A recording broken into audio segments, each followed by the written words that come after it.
Tanya from Elite Pilates Teacher Training here in the UK, and today I'm going to be taking you through an exercise which is called the cat. I've got my husband going, YMCA behind the camera. So I'm going to take, yes, our qualification is YMCA level 3 teaching Pilates, so that was a reminder from him.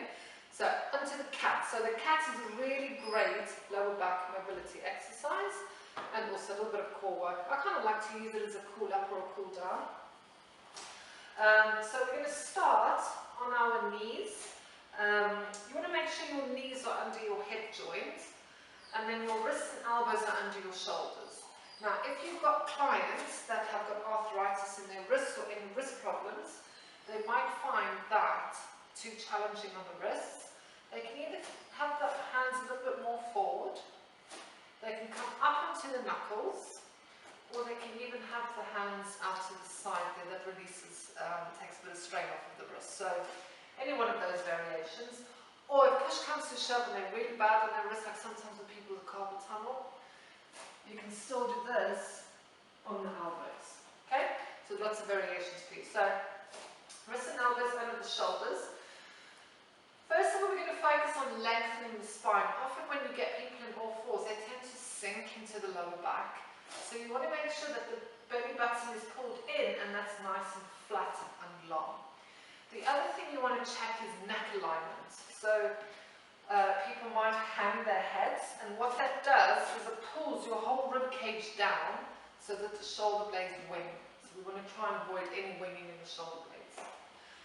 And then they want to lengthen out through the crown of the head. So they don't want to be looking between their hands, because effectively if you look between your hands, you're actually doing a little bit of a chin tuck, like if you were in seated position. So your gaze needs to be just a little bit more towards the front of your hands. So, nice and tall, we're going to take a breath in. And as you exhale, you're going to tuck your tailbone under. So start from the tailbone, tuck it under. You're going to peel the belly button in and work through each vertebra, up and up and up and up through the shoulder blades. And then I kind of like to think of just relaxing the neck, rather than tuck your chin in. Just relax the head. Now, a lot of places will say, push your feet down through there or something. It really doesn't matter which variation you choose, but we kind of like to relax the bums, because that makes the core work a bit harder. So from here we're going to lift. Now make sure your bums are relaxed, make sure your hamstrings are relaxed. And then as you release, we breathe in. And then lift. So exhale. Inhale.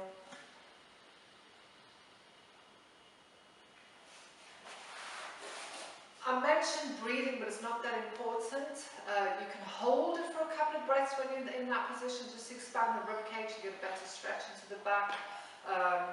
So, although I do mention the breath, don't get fixated on it. So that is the cat, which is a lovely warm-up, a little bit of mobility into the back, especially if you've been doing some extension work. It's quite a nice stretch. Yeah, I'll see you in the next video. Bye!